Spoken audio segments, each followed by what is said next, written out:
Dr. Renata Voss had been reviewing admission charts on the cardiac floor of Westhaven University Medical Center for 11 years. She was 51 years old, and her name was printed on the door at the end of the hall in letters she had paid for with a decade of silence. Senior Attending Cardiologist, Department of Cardiovascular Medicine. It was a Tuesday in March when the charge nurse, a meticulous woman named Priya Cannon who never brought problems without solutions, appeared in the doorway and said a name Renata had not heard spoken aloud in 4 years. Dr. Voss, we have a patient in Bay 3. Gerald Sutton. His intake form lists you as next of kin. Renata set down her pen. She did not look up immediately. She finished the sentence she was writing, capped the pen, and placed it parallel to the chart before she raised her eyes. Pull his history, she said. I'll be there in 5 minutes. She already knew what she would find. She had known, in the way you know a thing you have been bracing against for years without admitting it, since the morning she had seen his name cross her desk 3 months prior on a referral slip from a general practitioner in Dunmore, a small city 40 minutes east of the hospital. The referring physician had written one line in the notes field, family history significant. Patient non-compliant with prior specialist recommendations. She had looked at that line for a long time. Gerald Sutton was 68 years old. He was my mother's brother. He was the man who had stood in my grandmother's kitchen 23 years ago and told me, in front of 4 members of my family, that medicine was not something girls like me finished. He did not recognize me when I walked into Bay 3. He was too frightened to look carefully at anything, and I was exactly where I had always intended to be. Hello, everyone. Before I go any further, if you have ever been told by someone who should have believed in you that you were not capable, that you were not worth the investment, that you should be grateful for whatever scraps were offered to you, I want you to leave a comment below. Tell me what they said, because I want you to know that the person telling this story was told all of those things, and then some. And I want you to stay with me, because what happened in that room is going to take some time to explain properly. And it is worth every minute. But to understand why that morning meant what it did, why I had to steady my hands before I walked into Bay 3, not because I was afraid, but because 23 years of patience were sitting in my chest like something pressurized, I have to take you back. A long way back. To a kitchen in Dunmore, to a table that seated 8, and to the year I was 28 years old and had just been told that my future was not mine to decide. I was the first person in my mother's family to apply to medical school. That sentence requires a pause, because it does not mean I was celebrated for it. It means I was the first person in my mother's family to do something that exposed the rest of them to the question of whether they had done enough. My mother's name was Dorothea Sutton Voss. She died when I was 19, from a cardiac event that a better monitored health insurance policy and one timely specialist appointment might have caught. I am not speculating. I reviewed her records years later. The referral for an echocardiogram was requested by her primary physician and denied twice by her insurance carrier before it was finally approved, 14 months after the initial request, and 6 weeks after she died. That was the first time I understood that medicine was not separate from money, or from bureaucracy, or from the particular cruelty of systems that make people wait for the thing that would save them. My father, Hector Voss, was a soft-spoken man who worked 2 jobs and did not understand the forms. He had never been shown how to appeal an insurance decision. He did not know that the denial of her echocardiogram was something that could be fought, that there was language in the insurance policy that entitled him to a second review, that a patient advocate or a family law attorney could have put pressure on the carrier within a specific window. He knew only that she died and that the bills kept arriving after. I was 19. I worked at a medical records filing office attached to a small clinic in Dunmore for 3 years after she died, partly because I needed the income and partly because I needed to be close to the thing I did not yet understand. I learned how records moved, how they were requested and delayed, and sometimes quietly misfiled. I learned what a gap in documentation cost a patient. And I decided, slowly and without telling anyone, that I was going to become a physician. I applied to Harrington College's pre-medical program at 22 and was accepted. I did not celebrate loudly. I told my father, who was proud and afraid at the same time, and I told no one else until the semester had already begun. The kitchen conversation happened in October of that year, at my grandmother Loretta Sutton's home on Prescott Street, where the family gathered every other Sunday for a meal that functioned more as a ledger review than a social occasion. Gerald was there. His wife, Patricia, was there. My two aunts, Carol and Bev, were there. My cousin Derek, who was Gerald's son and who had dropped out of his second year at community college 6 months earlier, was not at the table but was in the house, audible from the living room. Gerald was the kind of man who sat at the center of a room by gravitational assumption rather than by invitation. He was not loud. He did not need to be loud. He was simply the person around whom the atmosphere organized itself, and when he spoke about money, which was his preferred subject, the table went quiet. He had been told I was enrolled. I had not told him. My grandmother had told him, and she had told him because she thought it would please him. She was a woman who believed that good news mollified difficult men. It did not please him. Pre-med, he said, setting down his fork in a specific way that meant he had made a decision. You know what that costs? I told him I had some financial aid and was working part-time at the records office. Financial aid runs out, he said, and then you're 4 years in with nothing to show. And what are you, 22? By the time you finish medical school you're pushing 30, then residency, then you're 35, 36 and you still haven't made a dime. He looked around the table as if polling for consensus. Derek's looking at a trade certification. 2 years, that's practical. I'm not looking for the same thing Derek is looking for, I said. Nobody's saying you are. He picked his fork back up. I'm saying that girls like you, girls in your situation, don't usually finish programs like this, and I'd rather you know that now than find out in year 3 when the money's gone. I did not respond. I remember my hands in my lap and the specific pattern of the tablecloth and the sound of the television from the living room. I remember Patricia looking at her plate. Your mother had big ideas too, he said. And then he resumed eating. That was the moment. Not the dismissal itself. I had been dismissed before in smaller ways by smaller people. It was the use of my mother. The way he had reached for her and folded her into his argument as evidence that ambition in our family was a thing that did not succeed. I drove home that night, and I wrote down the name of the admissions contact at the Harrington Financial Aid Office on a piece of paper. I folded it and put it in my wallet. I kept it there for 4 years. What Gerald did not know, what none of them knew, was that my grandmother had set aside a sum of money after my mother died. $22,000, drawn from the sale of a property my grandfather had owned before he died, and placed in a savings account that was technically part of the family estate. It had been designated, according to a letter my grandmother had written but never formalized into a legal document, for my education. Gerald was the executor of my grandmother's small estate, by virtue of being the eldest child and the person who handled her finances. 6 weeks after that kitchen conversation, my grandmother was hospitalized with a hip fracture. She was there for 9 days, and during those 9 days, Gerald moved the $22,000 out of the account. When I found out, through my grandmother herself, who told me without entirely understanding what she was saying, because she was on medication and frightened, I was 23 years old and had already completed my first semester with a 3.91 GPA. I thought about contacting an estate attorney. I did not yet know what that process would require, and I did not have the money to initiate it. I thought about confronting Gerald directly. I thought about it for approximately 2 hours before I decided that the most accurate response to someone who had stolen from you while predicting your failure was to succeed entirely without their knowledge. I wrote down the name of a legal aid clinic on another piece of paper. I folded it next to the first one, and then I went back to studying. The financial aid office at Harrington was run by a woman named Constance Breichel, who had a reputation among students for being immovable except by documentation, which meant she was perfectly movable if you did your homework. I had done my homework. I came to her office in January of my second semester with a revised financial disclosure, a letter from my employer confirming my hours, and a calculation of the gap between my current aid package and the actual cost of the year. The gap was $4,400. She looked at my paperwork for a long time without speaking. You're pre-med, she said finally. Yes, and your GPA last semester was what? 391.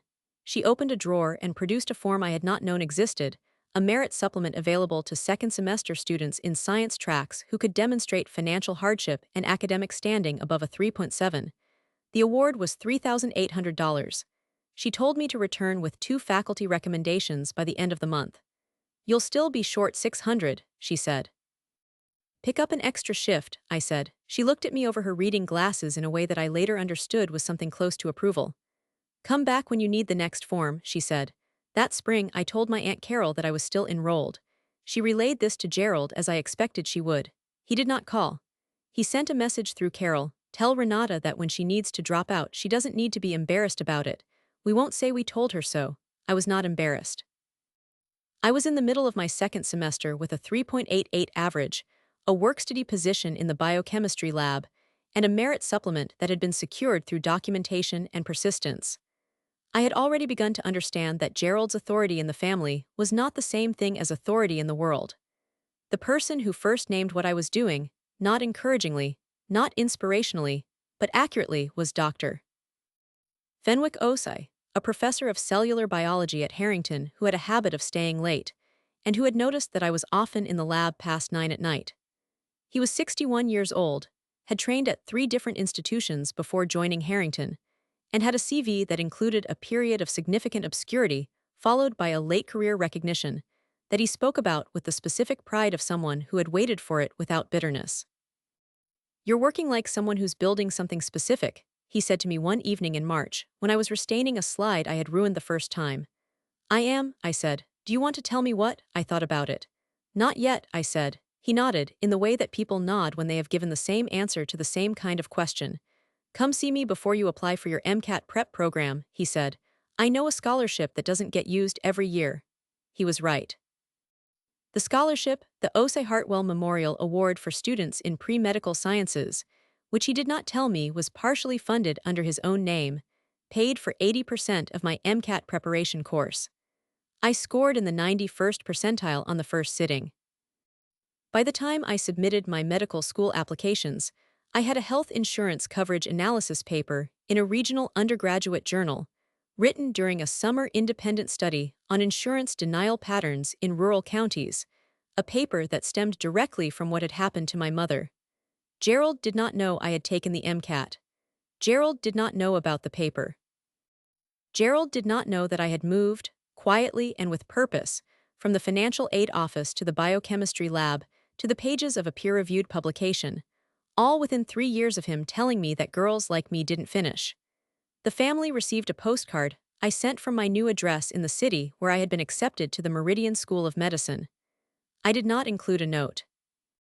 Meridian School of Medicine was housed in a cluster of buildings in the north quarter of the city, adjacent to Alderson General Hospital, where first and second-year students were occasionally allowed to observe under close supervision. I arrived in August with a duffel bag, a laptop that was 2 years old and loud, a folder of organized financial documents that I reviewed quarterly, and a quality of attention that my first-year cohort found either impressive or unnerving, depending on their relationship to silence. I was 26 years old. I was exactly where I had planned to be. The program was organized, in its first 2 years, around the principle that students should know before they specialized what it felt like to be incompetent and to function anyway. That is not language any faculty member used. It is a translation I arrived at myself, after the 3rd consecutive week of feeling like I had retained nothing and still producing work that earned passing marks. The pace was not cruel, it was efficient, in the way that something is efficient when it has been refined over decades to produce a specific outcome, and the outcome was physicians who could tolerate not knowing while continuing to act. I chose cardiology in my 3rd year, during a rotation at Alderson General under the supervision of Dr. Myra Thau, an attending cardiologist who was 44 at the time, and who managed a department of 11 residents with the specific quality of quiet authority that I had been trying to name and emulate since the moment I recognized I had entered a profession where authority had to be built by hand. Dr. Thau did not give compliments. She gave more opportunities to the residents who had demonstrated they could carry them, and one afternoon in November, she assigned me a full case presentation on a patient with a complex history of structural cardiac abnormality, a presentation that was typically reserved for 3rd-year residents rather than 2nd-year students on rotation. Reviewed the medical records, she asked me before the room filled for the presentation. 3 times, I said. Good, she said. Then you'll know which part you got wrong. She was referring to a diagnostic assumption I had made in my written summary an assumption that was defensible given the data available, but that was contradicted by a single entry in the patient's records from a specialist appointment 4 years prior, an entry I had read but not weighted correctly. My presentation was thorough. My conclusion was wrong by 1 degree. Dr. Thau corrected me in front of the group with the same tone she used for everything, neither kind nor unkind, simply precise. After the room cleared, she asked me to stay. "You read the records," she said. "You didn't read the records in sequence." "I'll read them in sequence next time," I said. "You'll read them in sequence every time," she said, "because sequence is where the patient lives." I wrote that down when I got back to my room. I still have that piece of paper. I completed my medical degree. In June of the year, I turned 30 and matched into a cardiovascular medicine residency at Westhaven University Medical Center, the same hospital whose name would eventually appear on the door at the end of the hall. My match letter arrived on a Thursday. I called my father, who cried without making noise, in the way that men of his generation cried when they believed they were not supposed to. I did not call Gerald. I did not call Carol or Bev.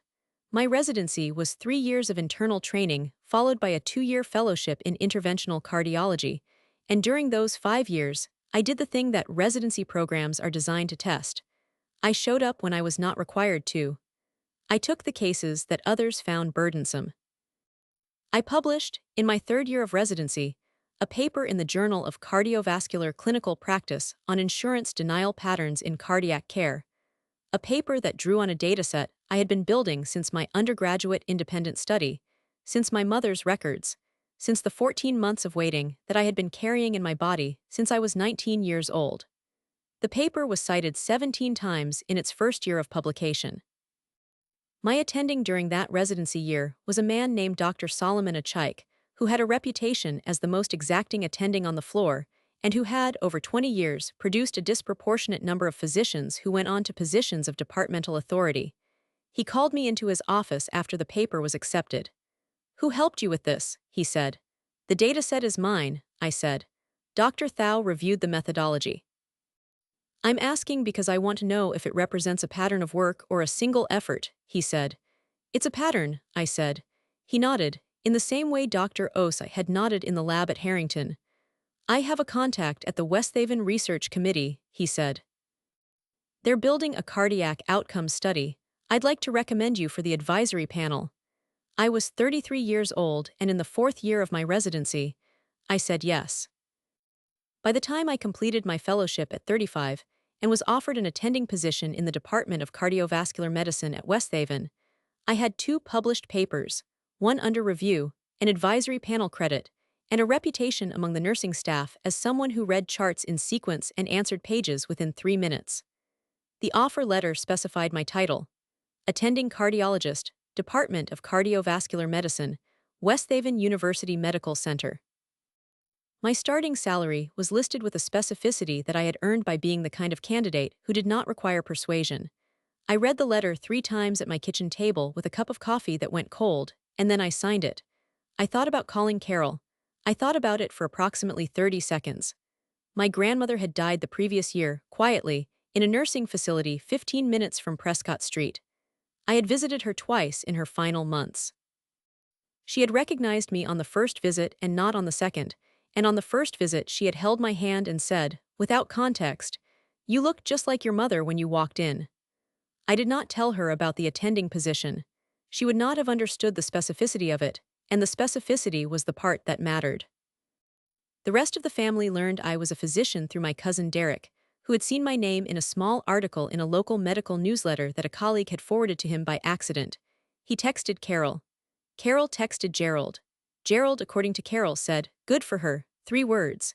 After $22,000 and a kitchen table and a prediction about girls like me, I did not respond when Carol forwarded the message. I was on call. She had no idea what I had become. None of them did, and I had every intention of keeping it that way. 6 years passed in the particular way that years pass when you are building something with precision, not quickly, not slowly, but measurably. By the time I was 41, I had been promoted to senior attending and had taken on a supervisory role in the residency program. By 44, I had been appointed to the hospital's Interdisciplinary Ethics Committee, which reviewed cases where medical decisions intersected with financial and legal considerations. cases involving insurance policy disputes, end-of-life coverage, and the kind of institutional conflict that required someone who understood both the clinical and administrative dimensions of a case. By 47, I had been named director of the Cardiac Outcomes Research Initiative, a position that had not existed before Dr. Achaik proposed it to the department chair with my name attached. The initiative had a small staff, a budget, and a direct reporting line to the department. It also had, embedded in its charter, a mandate to review insurance denial patterns in cardiac care and to produce recommendations for policy intervention. It was, structurally and professionally, the formalization of the work I had begun when I was 23 years old reading my mother's records in a filing office in Dunmore. My professional ally in those years, the person who had watched the full arc from the beginning and understood what it meant, was a woman named Dr. Josephine Arletti, who was the hospital's chief legal and compliance officer and who had an office 3 floors below mine. Josie had come to Westhaven from a career in health law, had spent 8 years at a firm called Cantwell and Driscoll before joining the hospital, and had a particular expertise in cases where medical records, insurance claims, and institutional liability intersected. She was 53, formidably organized, and one of the 4 people in the building who called me Renata rather than Dr. Voss. We had lunch on the first Thursday of every month, and it was Josie who, over a meal in early January, had flagged the referral. "I'm pulling this because of a name on it," she said, sliding a printed page across the table. "Sutton, that's your family name on your mother's side." I looked at the referral, general practitioner in Dunmore. Patient, Gerald Raymond Sutton. Date of birth consistent with my uncle's age. Presenting complaint: chest pain with exertional component, shortness of breath, history of hypertension. Referred for cardiological evaluation. The referring physician's notes included a line I had already seen by then, because Josie had flagged it before it landed on my desk, which meant I had been thinking about it for 3 months before Priya Cannon said his name in my doorway. Family history significant. Patient non-compliant with prior specialist recommendations. I set the page down. "He's my uncle," I said. "I know," Josie said. "Do you want me to handle the assignment?" I thought about that. I thought about the kitchen table and the fork set down with intention and 3 words sent through Carol after 6 years of silence and $22,000 that had never been accounted for.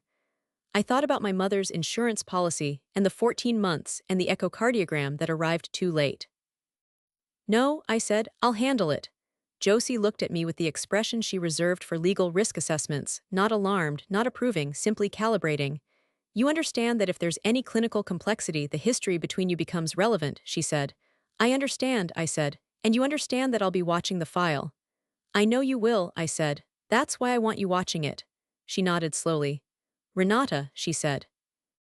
"Whatever this is when it surfaces, and it will surface, make sure you're standing on ground you built yourself." I had come that close to everything surfacing before it was time, but it wasn't time yet. Gerald Sutton arrived on a Tuesday in March by ambulance, following a cardiac event at his home in Dunmore. He was brought into the emergency department at Westhaven at 6:14 in the morning. He was triaged, stabilized, and transferred to the cardiac floor by 7:40. His chart was flagged for attending review by the charge nurse, Priya Cannon, who had seen the next of kin field and recognized my name, and the flag reached me at 8:03 while I was completing morning rounds. I stood outside Bay 3 for 12 seconds. I counted them. Then I pushed the curtain open and walked in. He was smaller than I remembered. That is always the surprise. When you have been carrying someone in memory, they are larger there than they are in beds, with a pulse ox on their finger and an IV in the back of their hand, and a look on their face that is the specific look of a person who is afraid and does not know who to be afraid in front of. He looked at me. I watched him see a physician first and the person second, and then I watched the sequence collapse into recognition, and I watched him try to assemble an appropriate expression and fail. "Renata," he said. "Mr. Sutton," I said. "I'm the senior attending cardiologist on this floor. I'll be reviewing your case this morning." He opened his mouth. He closed it. "We're going to run some tests," I said. "I need you to tell me as precisely as you can when the chest pain began and what you were doing when it started." I had my pen out. I was looking at his chart. My hands were completely steady. The first thing I needed to establish was the sequence. Because sequence, as I had been taught by someone who did not give compliments, was where the patient lived. And Gerald Sutton, whatever else he was my patient now. That was not irony. It was the specific weight of a thing that had been moving toward this room for 23 years, and it had arrived exactly on schedule.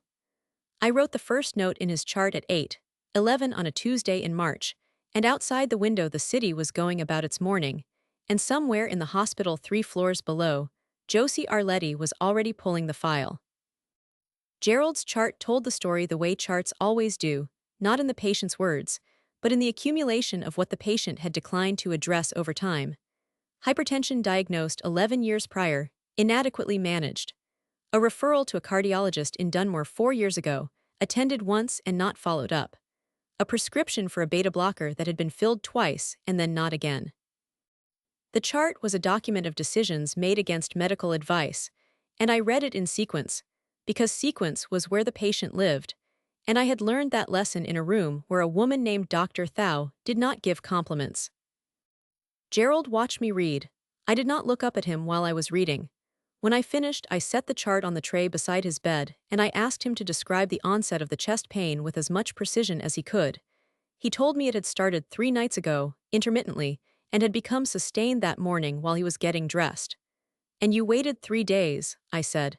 It wasn't that bad the first night, he said. The severity of the pain is not a reliable indicator of the severity of the event, I said. That's one of the things I'll want you to understand before you leave this floor. He was quiet for a moment. Then, you're a heart doctor. I am. I didn't know you went into, he stopped. Carol said you were a doctor, but I didn't know what kind. I wrote something in the chart. I need you to rest for now. The nurse is going to prep you for an echocardiogram. I'll review the results and come back this afternoon. I pulled the curtain behind me and walked to the nursing station, where Priya Cannon was standing with a tablet and the particular expression of someone who had assessed a situation and was waiting for instructions. Standard cardiac workup, I said. Echo, troponin series 12 lead. Flag me when the echo results are processed. Already queued, she said. I went back to my office. I sat down at my desk. I looked at the window for approximately 90 seconds, and then I opened my email and sent a message to Josie Arletti on the 3rd floor that said only, "He's here. Echo ordered. Come find me at noon." Outside my window the city was still going about its morning. Somewhere in Dunmore, Patricia Sutton would be making phone calls. By noon the family would know he was here. And within 24 hours, if I knew Carol, someone would call the floor asking to speak with the attending physician assigned to Gerald Sutton's case. What they would not know, not yet, and not for several more days, was that Josie had already sent a packet of documents to a firm called Rays and Hollander 3 months prior, and that an attorney there had been reviewing them every week since. The call came the following morning, at 7:52, to the nursing station on the cardiac floor. Priya transferred it to my office with a single sentence. "It's a family member, a Carol Beecham. She says she's the patient's sister." I picked up the phone. Carol's voice was the same as it had always been, a specific mixture of warmth and surveillance, the voice of someone who was gathering information while projecting concern. "Renata," she said. "Oh, sweetheart, I had no idea you worked at this hospital. This is so strange." "Hello, Carol." "We're all just so, I mean Gerald is so lucky to have you there. Patricia is beside herself, you know how she gets. Can you tell me, is it serious?" "They won't tell Patricia anything useful.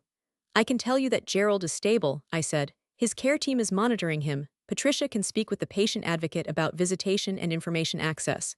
A brief pause. "His care team," Carol said. "You're not handling it yourself." "I'm the attending cardiologist on the case," I said. "Yes." Another pause, longer this time. "Well, that's just, Renata, that is just wonderful. We're all so proud of you, you know." Gerald always said, "Carol," I said, "I have rounds in 10 minutes. Please have Patricia contact the patient advocate. She'll be taken care of." I set the phone down carefully in the specific way you set things down when you have decided something. I had decided 3 months ago. But the conversation confirmed it the way a second data point confirms a trend. I called Josie's extension. "Are you free at noon?" "I cleared my afternoon," she said. "I've been expecting this call since yesterday." At noon, in Josie's office, I sat across from the desk, and we reviewed what had been assembled over 90 days of careful, quiet work. And I understood for the first time, with full clarity, that the only thing left was timing. The echocardiogram results came back that afternoon and confirmed what the chart had suggested. Gerald had a significant aortic valve dysfunction, compounded by years of inadequately treated hypertension, and would require a procedural intervention within the next several weeks. It was serious but not immediately life-threatening with appropriate management. I documented the findings, ordered a medication adjustment, and scheduled a follow-up consultation for 48 hours out. When I walked back into Bay 3 that afternoon, Patricia was there. She was a small woman with dyed auburn hair and the careful posture of someone who had spent decades managing other people's impressions, and she stood up when I entered with an expression that was trying to be grateful and landed somewhere closer to proprietary. "Dr. Voss," she said, and there was a specific weight on the title that told me she had been rehearsing the sentence.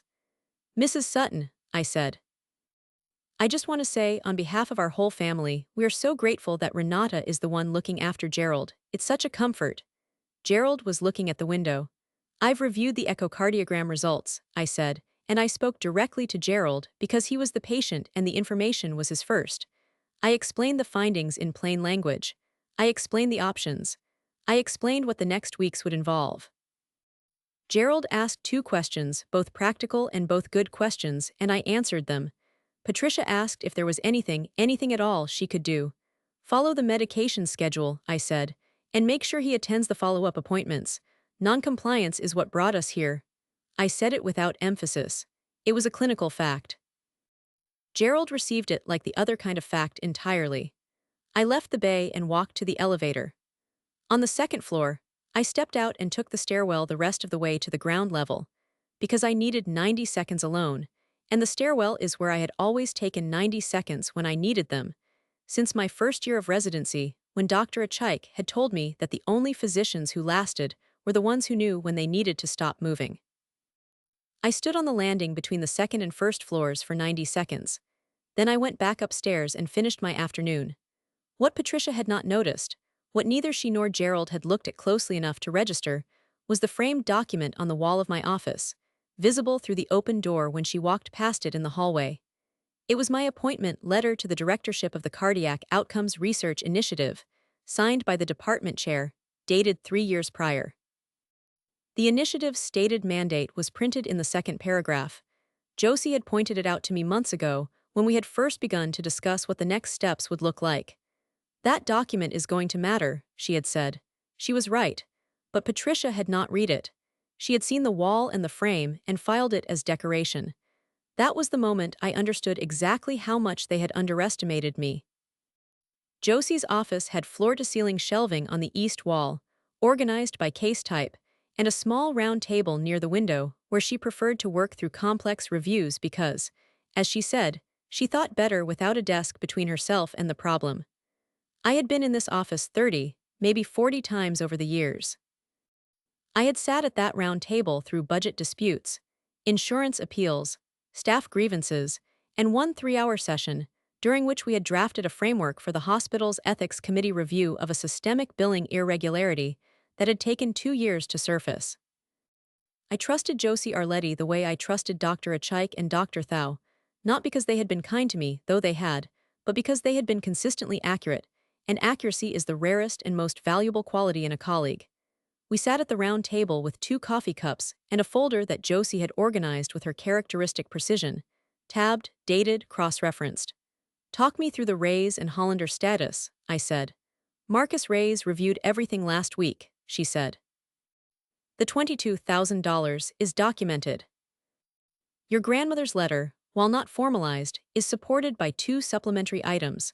A letter from your grandmother to your mother written in the year before her death that references the account specifically, and a bank statement showing the transfer out of the account during the 9 days your grandmother was hospitalized." "That transfer is dated," I said. "To the day," Josie said. Gerald was the sole signatory. Marcus believes the estate attorney at the time, a firm called Dearborn and Sachs, may have been negligent in not flagging the transfer given the timing. He's drafting a letter. And the statute. Marcus says the clock on direct estate recovery ran years ago. What's available is a civil action for unjust enrichment, combined with the documented financial disclosure from the estate. It won't recover the full $22,000 adjusted for inflation, but it establishes the record. I looked at the folder. What's his timeline? He wants to file within 30 days, But Renata, she paused in the way Josie paused when she was about to say something she had already decided to say regardless of my reaction. He wants to know if you want this to be a private settlement or a filed action. I looked at the tabbed folder. I thought about the kitchen table on Prescott Street and Derek in the living room and the tablecloth pattern and the word girls. Filed, I said. Josie nodded once. I told him you'd say that. She pushed the folder toward me and I opened it to the first tab, which was labeled Financial Disclosure, SUTTON Estate, and I read the documents in sequence, because sequence was where the truth lived, and then I signed the authorization at the back of the final tab. Marcus Reyes received it by encrypted file transfer that afternoon. That evening I called my father Hector Voss, who was 74 years old and living in the same apartment in Dunmore he had lived in for 30 years. I did not tell him about the filing. I told him Gerald was in the hospital and that I was his attending physician. There was a long silence. "Are you all right?" my father said finally, not asking about the situation, asking about me. "I'm fine, Papa," I said. "I have everything I need." He was quiet again for a moment. "Then she would have thought this was something," he said. He meant my mother. "I know," I said. "I think about that. She was so proud of you," he said. "Even before, she always said you were the one who would figure it out." I held the phone against my ear for a long time after we said goodbye. The apartment was quiet. The city outside was settling into evening.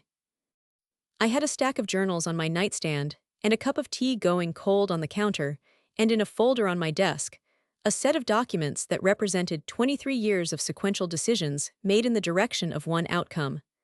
I was not angry. I want to be precise about that. What I felt, sitting in my apartment at 9:30 in the evening with my father's voice still in my ear, was not anger.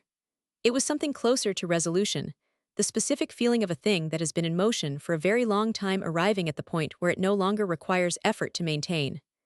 The health insurance coverage question, my mother's echocardiogram, the 14 months, the denial that my father had not known how to fight, was now also part of the filed record. Marcus Reyes had included it not as a grievance, but as documented context for the research initiative's policy work. It was, technically, a public interest filing. The family would not understand the distinction immediately. They would understand it at the hearing, and the hearing had been scheduled.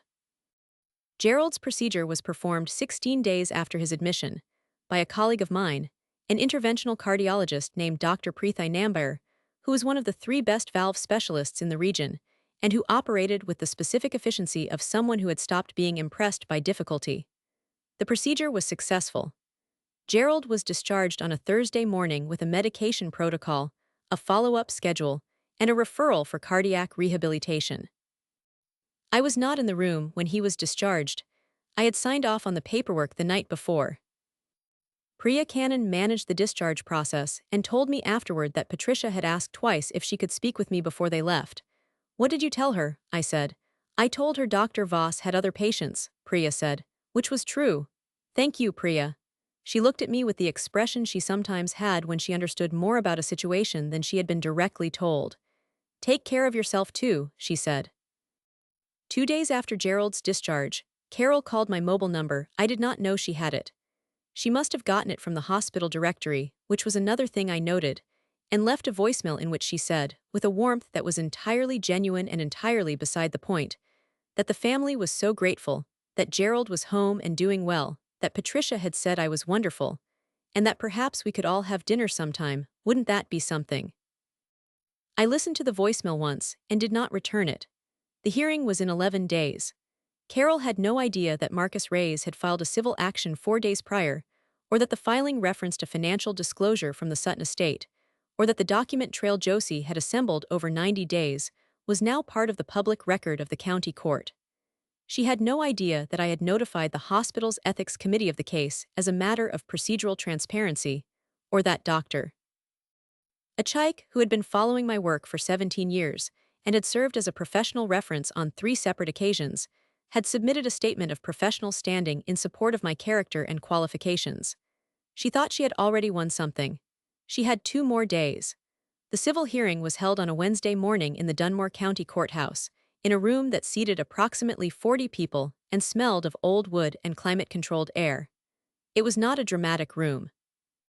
It was a procedural room, fluorescent lighting, a long table at the front, institutional chairs, a water pitcher that was replaced at the start of each session. I had been in similar rooms during the hospital ethics committee work, and I had learned to read them the way I read charts, not for atmosphere but for structure. Marcus Reyes, the estate attorney from Reyes and Hollander, was a man of 55 with a compact professional presence and the specific quality of unhurried certainty that comes from spending 30 years working with documents. He had silver at his temples and a briefcase that he had obviously owned for 20 years, and he set it on the table with the ease of someone who trusted his preparation entirely. I had met him twice in person before this morning, once at Josie's office and once at his own, and both times he had answered my questions in full without volunteering more than I had asked. The family arrived together: Gerald and Patricia, Carol. My Aunt Beverly, who I had not seen in 9 years, and who looked at me with the specific expression of someone encountering a discrepancy they cannot immediately explain. Derek, who was now in his early 40s, and who had the look of a man who had been told something was happening without being told exactly what. A man I didn't recognize who turned out to be Gerald's son-in-law, introduced briefly as Keith. They sat on the opposite side of the room. Gerald looked significantly better than he had in Bay 3, color in his face, posture restored, the particular recovered confidence of a man who had survived a medical event and was recalibrating his sense of his own permanence. He looked at me once when he sat down, and then arranged his expression into something neutral. Carol leaned over and said something to Patricia. Patricia looked at me and smiled, carefully. I sat beside Marcus and opened my folder. The presiding officer was a civil magistrate named Honorable Francis Delaney, a man of 60-something with reading glasses he wore low on his nose, and the unhurried manner of someone who had seen every variation of family financial dispute and was interested only in what was documented. Magistrate Delaney called the session to order. He reviewed the filing. He confirmed the parties. He stated the matter: a civil claim for unjust enrichment relating to the transfer of funds from the estate account of the late Loretta Sutton during the period of her hospitalization, in the year the claimant was 23 years old. He asked Gerald's attorney, a man named Philip Corden from a firm called Corden and Associates, whether the respondent wished to contest the filing. Philip Corden said that the respondent did not deny the transfer, but maintained that it had been a legitimate exercise of executor authority and that the funds had been applied to estate expenses. Magistrate Delaney said he would need documentation of the estate expenses. Philip Corden said the documentation was incomplete due to the passage of time. Magistrate Delaney looked over his reading glasses in a way that I recognized from Constance Breichel's office 30 years ago, the look of someone who has heard an insufficient answer and is waiting for the room to acknowledge it. He asked Marcus to present the claimant's documentation. Marcus opened his briefcase. He placed on the table, in sequence, 4 tabbed document packets, each clearly labeled. He identified them as he placed them, the bank statement showing the transfer. The letter from my grandmother referencing the account, dated 14 months before her death. The corroborating letter written to my mother. And the financial disclosure from the estate, which had been assembled through a records request and which listed the account's history in detail, including its opening balance, its designated purpose as described in my grandmother's letter, and its final balance of 0. That was the first document, Marcus said, placing his hand on the first packet. I have 3 more. Gerald had been watching the table with the steady attention of a man who understood that something was happening, but had not yet determined its scope. When Marcus placed the 4th document packet on the table, I watched Gerald's attorney lean toward him and say something quietly, and I watched Gerald's face go through a sequence of adjustments, each one a small recalibration, a downward revision of his assessment of the room. Patricia's hands, which had been folded on her purse, went still. Carol said, in a voice that was not quite her normal voice, "What is all that?" The magistrate asked that observations be held until the proper moment. Carol sat back. Marcus walked through each document with the unhurried precision of someone who had prepared for the possibility that every detail would be disputed and had documented in anticipation of that. He explained the transfer. He explained the timing, 9 days. The same 9 days my grandmother was hospitalized, and not, he noted carefully, making financial decisions in her normal capacity. He explained the amount, $22,000, drawn from an account that had been designated for educational purposes. He explained that this amount, compounded at a standard inflation adjustment, represented a material loss to the claimant at a critical period in her educational trajectory. He then did something I had not known he would do, though Josie had hinted at it. He introduced, as supporting context for the civil claim, a statement from the Cardiac Outcomes Research Initiative at Westhaven University Medical Center, authored by me, in my capacity as director, documenting the professional and research impact of the educational path that the $22,000 had been intended to support. The statement included my title, my institutional affiliation, my research publications, the mandate of the research initiative, the policy work we had produced on insurance denial patterns in cardiac care. Beverly made a small sound that was not quite a word. Gerald's attorney objected that the professional background of the claimant was not relevant to the civil matter. Magistrate Delaney said that it was relevant to establishing the context and consequence of the alleged unjust enrichment, and that he would allow it. Josie Arletti was seated 3 rows behind me, because she had come as my professional representative, and as a witness to the institutional standing described in the statement. When Magistrate Delaney allowed the document, I did not turn around to look at her. I did not need to. I knew she was there, and I knew she was watching Gerald's attorney try to organize an objection with incomplete material, and I knew she had seen this particular dynamic before. Dr. Solomon Achaik was not in the room. He had submitted a written statement of professional character that Marcus entered into the record at that point. The statement was 4 paragraphs. It described, in the specific language of a senior physician who had supervised dozens of residents over a 30-year career, what it had meant to work alongside someone who had built their practice under conditions of material and familial disadvantage. Gerald's attorney read the statement when it was entered, and then set it down in a way that confirmed he had not been shown it before this morning. Marcus then produced the 4th document, a certified letter from the estate attorney who had been present at the time of the transfer, the firm of Dearborn and Sachs, in which a surviving partner confirmed that the transfer had been noted in the file and that no documentation of corresponding estate expenses had been recorded at the time. The letter did not constitute an admission of negligence by the firm. It constituted an absence of documentation, which, in the context of the other 3 documents, was sufficient. Gerald spoke for the first time since the proceeding began. He said, "I used that money for her care, my mother's care." Magistrate Delaney asked Philip Corden to instruct his client to direct statements through counsel. Philip Corden said, quietly, that he understood. Gerald looked at me from across the room. It was the first time he had looked at me directly since he arrived. I looked back at him with the same expression I used at the nursing station when I was absorbing complex information and had not yet decided what to do with it, not blank, not cold, simply present. "I gave you a career," Gerald said, not loudly, it was almost conversational. "Adversity builds character, you should be thanking me." The room was very quiet for a moment. Magistrate Delaney said, "Mr. Sutton, through counsel." Philip Corden put his hand briefly on Gerald's arm. Carol's voice came from behind me. She was sitting in the 2nd row with the family. "Renata, this isn't necessary, we're family." I did not turn around. I kept my hands flat on the table. "Mrs. Beecham," Magistrate Delaney said, "this is a civil proceeding. Please reserve your remarks." Beverly said nothing.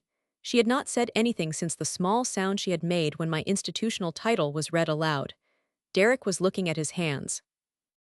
Magistrate Delaney reviewed the documents for 11 minutes, while the room held the particular silence of people who have stopped believing in the outcome they arrived expecting.